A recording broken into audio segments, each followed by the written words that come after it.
In the headlines, after days of uncertainty, Peter Obi received certificate of return as Labour Party presidential candidate. INEC deploys more machines as citizens troop out to register in Southeast Lagos, Kano. Senate President Ahmed Lawan urges striking NAS workers to resume embrace dialogue. And away from Nigeria, DR Congo Rwanda accuse each other of fresh cross-border rocket fire. Hello and welcome to Trust News Update. I'm Dashan Husseina Usman.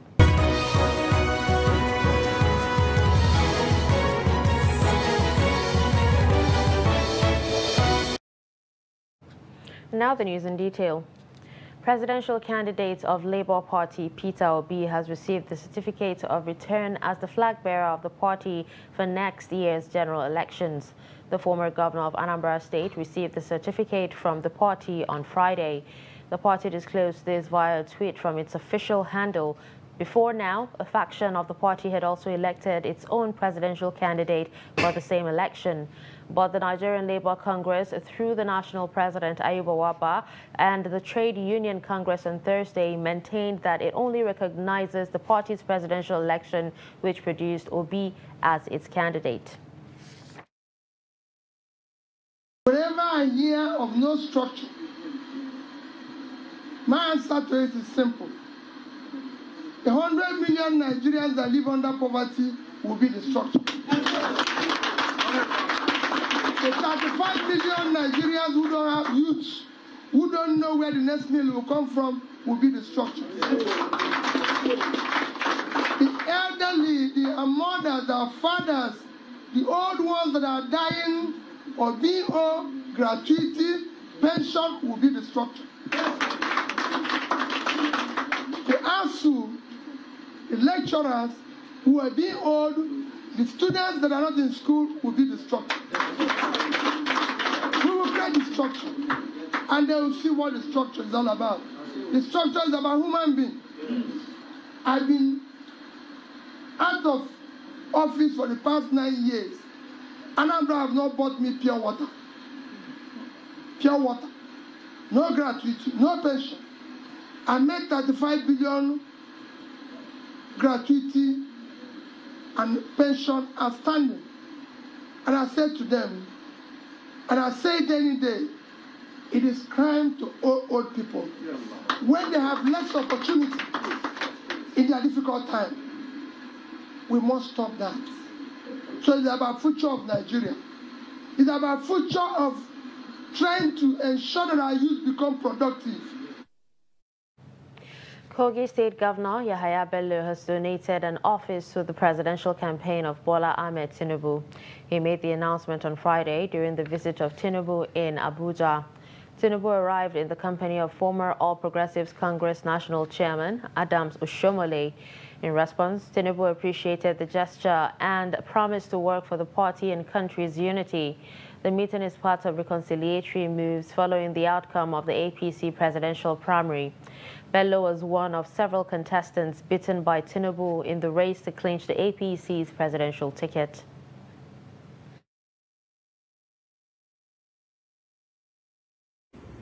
Use our intellectual inclusiveness, build a nation of sound mind, sound people, elevate our people, extract them from poverty.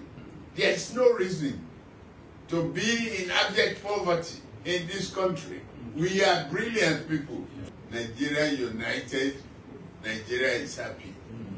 Prosperity, greatness, courage, and every opportunity that can build a nation, that can make a nation our own. Your green passport being respected is in your hand, it's in our brain. We will use it. Amen. God bless Nigeria. Ex-governors of the People's Democratic Party have pledged their support to the party's 2023 presidential flag bearer, Atiku Abubakar. The ex-governors made the pledge during a meeting with Atiku in Abuja. Led by former Niger State Governor Babangida Aliyu, the governor also asked Atiku to clear the air on where he intends to pick his running mate from. Although Atiku did not directly answer the question, he asked the ex-governors to work towards the party's success. To restate our commitment, our loyalty, and our readiness to work for the success of PDP, for the success of Atiku Abubakar as President of the Federal Republic of Nigeria. Somebody said to me, can you confirm what Waziri Adamawa meant? Because yesterday he said his vice president will come from the governors, but he didn't say former governors or current governors. So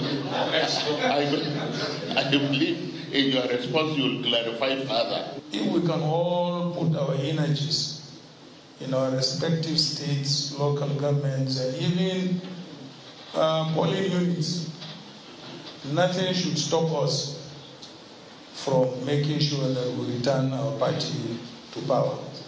Because there is no single political party that has got the kind of resource persons like we have got today. Let's put behind whatever political disagreements that have occurred between the contestants or between which side you supported and which side you did not support. This is my appeal to all of you. The emergence of the former governor of Lagos State, Bola Tinubu, as the presidential flag bearer of the APC and the PDP candidate, Atiku Abubakar, has continued to generate reactions from different quarters, as many see the contest as a clash of political titans, considering the capacity of both candidates. In this report, political actors and public affairs commentators tell Trust TV that the contest will be interesting, with a 50-50 chance of winning for the two candidates. The report. In May, former Vice President Atiku Abubakar emerged the presidential candidate of the People's Democratic Party for the 2023 general election by defeating 12 other aspirants in a keenly contested primary election. And within the week, Asiwaju Bola Ahmed Tinubu emerged the flag bearer of the All Progressive Congress after polling 1,271 votes. Observers believe that despite the presence of other political parties in the race, the 2023 presidential election will be keenly contested between the APC and the PDP. The PDP has said Tinubu's journey will take him nowhere, as he is no match for Atiku. I have not seen any capacity in Bola Tinubu that will warrant a threat to PDP. Why you are talking of capacity of a candidate that can create a problem for a big party like PDP, you are talking of somebody that has a pedigree. But to the ruling APC, Tinubu has all it takes to beat the PDP presidential candidate, Atiku Abubakar, at the polls. So let us compare all their commitments to the general public. It is something open. Whatever Bola Ahmed Tinubu did or contribute to the national development, they are there to speak for him. And if Atiku did something in this aspect, they are there to speak for them. We are all civilized. We are educated. Now we are rating an individual candidate based on what he did. The opposition party says the security challenges bedeviling Nigeria is a sign of failure of the APC government, which has made it less marketable to the Nigerian populace. It's a clear indication that government has already lost the battle as far as insecurity is concerned.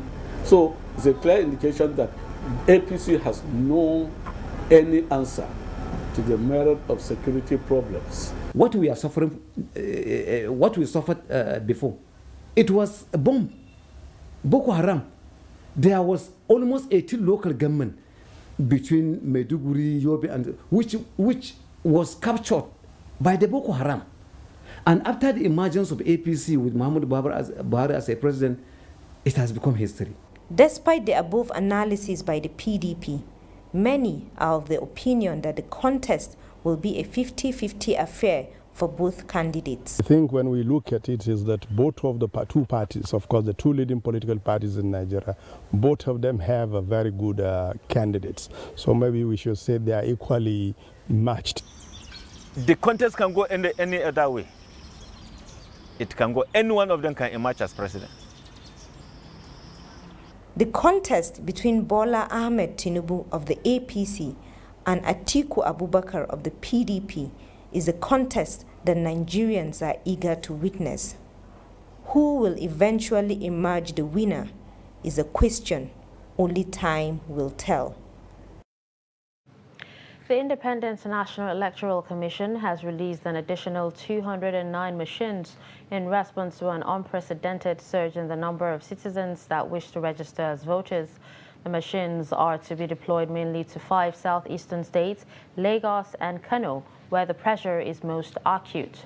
The statement released on Friday by the Chairman, Information and Voter Education Committee of INEC, Festus Okoye, indicated that the sudden turnout of prospective registrants was overwhelming.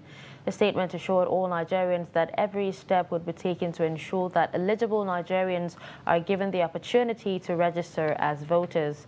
It insisted that every citizen who was 18 years and above had the constitutional right to register and vote in any part of the country without hindrance, and appealed for patience and understanding of all citizens. You're watching Trust News Update, coming up after the break. Stakeholders raise awareness on blood donation. Do stay with us. To every politician, as the campaigns gain momentum and passions begin to rise, remember, the errors of your opponents do not make you a success. Do not run down your opponent and inflame passions to violence between and among your supporters. What counts is what you plan to do for the electorate and how you intend to relieve the sufferings and bring succor. Nigeria is in dire need of patriotic leaders at all levels, leaders who will make national development their priority. Concentrate on telling the electorate what you intend to do when you get into office. Focus on making your vision clear to the electorate. Don't engage in verbal abuses, fake news or speeches. Keep dealing with issues that will bring progress. You win the hearts and minds of the people by being above board, by being civil, patriotic, and showing empathy. Let's join hands to make the 2023 elections peaceful. A message from the National Orientation Agency.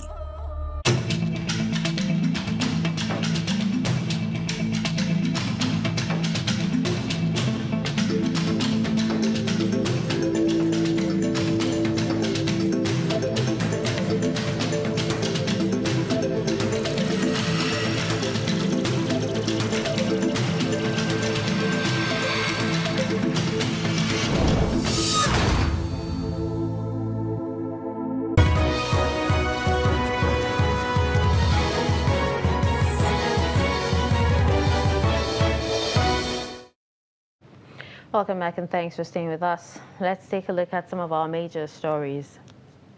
You heard that after days of uncertainty, Peter Obi received certificate of return as Labour Party presidential candidate. We also told you that INEC records unprecedented surge in PVC registration to deploy more machines. Still in politics, Senate President Ahmed Lawan has urged the striking workers of the National Assembly to call off their industrial action and instead embrace dialogue for speedy resolution of the disputes. Lawan made the appeal at a meeting he summoned to find a way out of the lingering issues between the workers and the management of the National Assembly. Workers of the National Assembly, under the aegis of the Parliamentary Staff Association of Nigeria, had embarked on an indefinite strike from Monday to press home their demands for payment of some allowances. The Senate President assured the workers that he would reach out to the relevant authorities that would facilitate the speedy resolution of the issues involved. The president of PASAN, Comrade Mohammed Usman, in his response, said he would communicate the outcome of the meeting to his other colleagues who are members of PASAN. Police in Katsina State have infiltrated a syndicate of terrorists and arrested 2 of its members who were caught in the act. Members of the law enforcement body also arrested several others as they stepped up efforts to reduce the rate of crime in the state. Abdullahi Ahmadi tells us more.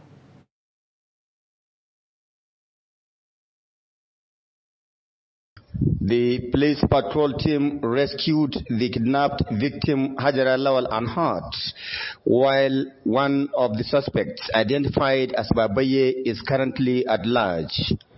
Investigation into the matter is ongoing according to police authority in Katsina State. The terrorists, numbering about 3 of them, armed with dangerous weapons, attacked the residence of one Sakina Sunusi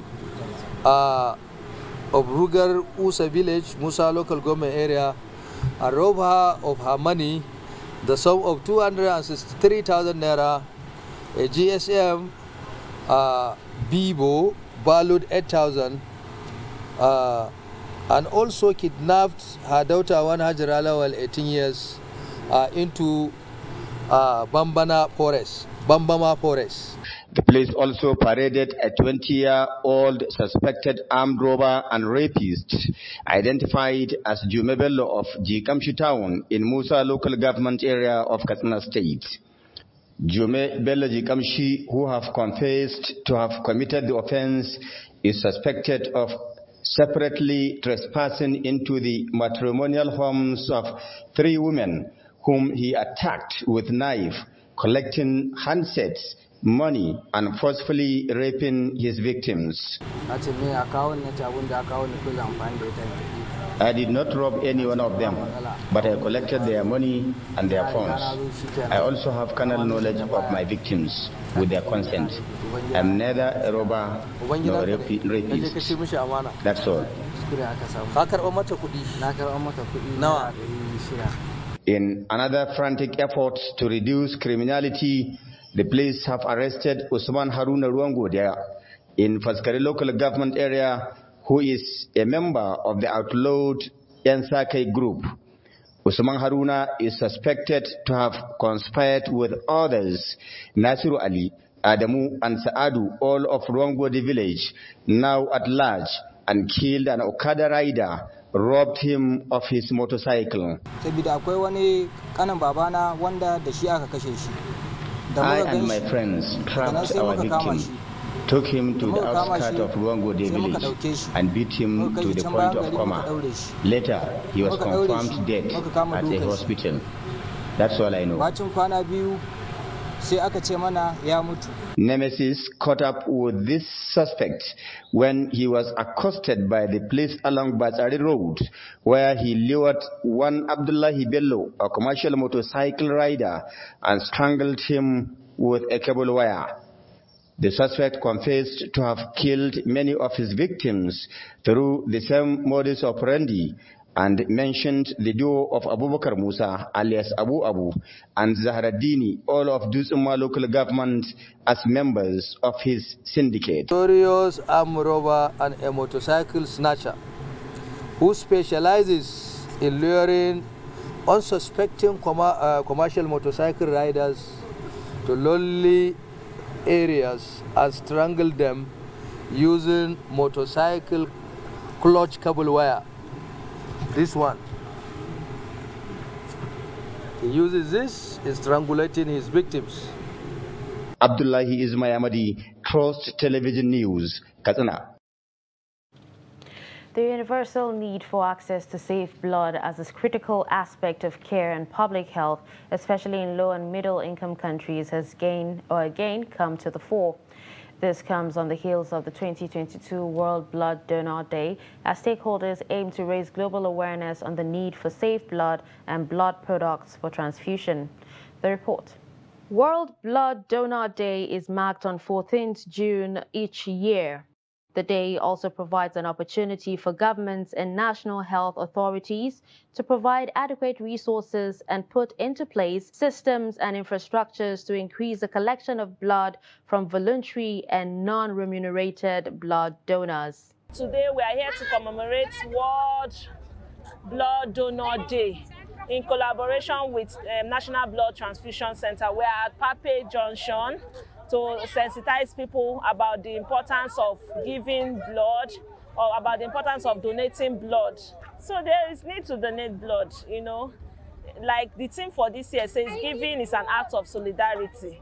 There is need because every day in the hospitals, every day in the world today we live in, we have incidents, we have outbreak, we have war, we have different things happening, and we have people in emergency that are in need of that blood. So there is need to have a secure blood bank that is readily available in case of emergency, in case of any incident. So that's why it's very important that a nation should have the blood ready available to help the healthcare system.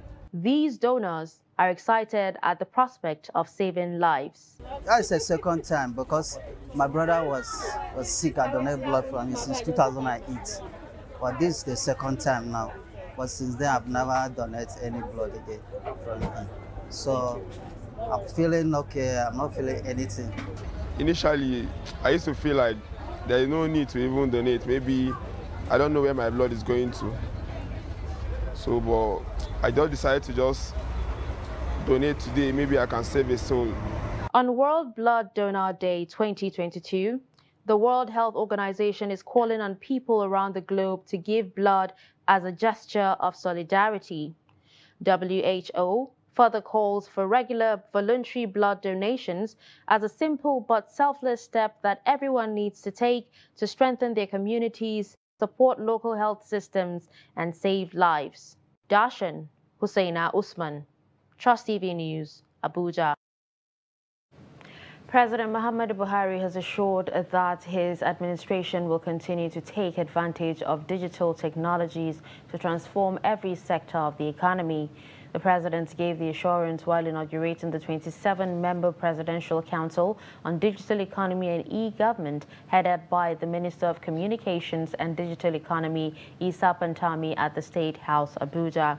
Buhari also tasked members of the council to work towards further strengthening the capacity of government to develop, adopt, and deploy digital technologies to make government more efficient and transparent, thereby improving Nigeria's global standing in the Ease of Doing Business Index.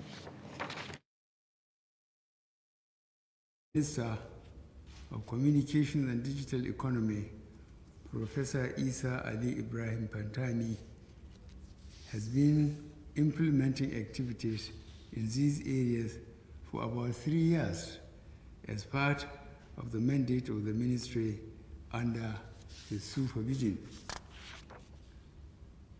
This Presidential Council will provide the oversight that will bring about a veritable structure for accelerating our achievements in Nigeria's digital economy and in the implementation of e-government in the country.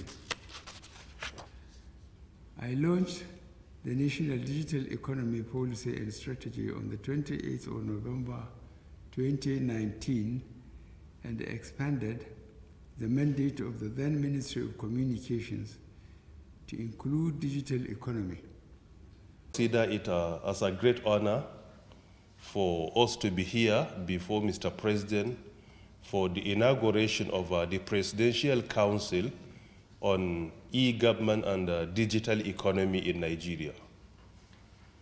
His Excellency, Mr. President, may recall that on 28th of November 2019, this journey commenced at the International Conference Center in Abuja here, where Mr. President personally launched and unveiled National Digital Economy Policy and Strategy.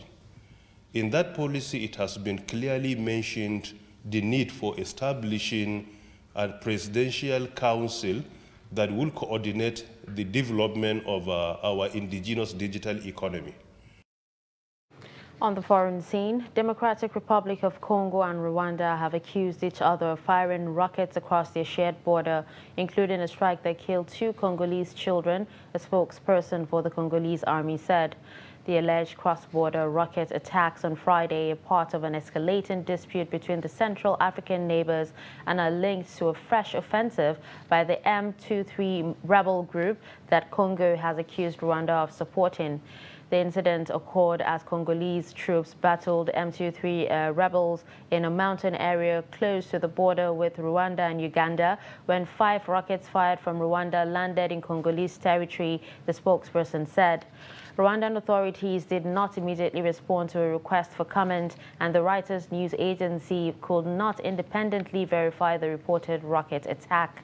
The Rwandan Defense Ministry also accused Congolese forces of firing 2 122mm caliber rockets into Rwanda from the Bunagana area, where Congolese forces were battling M23 rebels. And finally, in sports, Team Nigeria increased its gold medals to 3 on Friday at the 22nd African Athletics Championship in Mauritius, with the women's 4x100-meter relay team overcoming stiff opposition from South Africa and the Gambia in the finals. Nigeria had secured her first gold medal on Thursday through Oluwatobi Amusan in 100-meter hurdles, and expectations were high on Friday when the women's 4x100-meter relay team filed out in the final. Despite stiff challenges from the South Africans and the Gambians, the Nigerian women controlled the race from the beginning till the end, securing the gold medal in 44.45 seconds. South Africa was second in 44.87 seconds, while the Gambia finished third in 44.97 seconds. And with this, we've come to the end of Trust News Update. Don't forget to follow us across all our social media platforms. I'm Dashan Husseina Usman. Thanks for watching.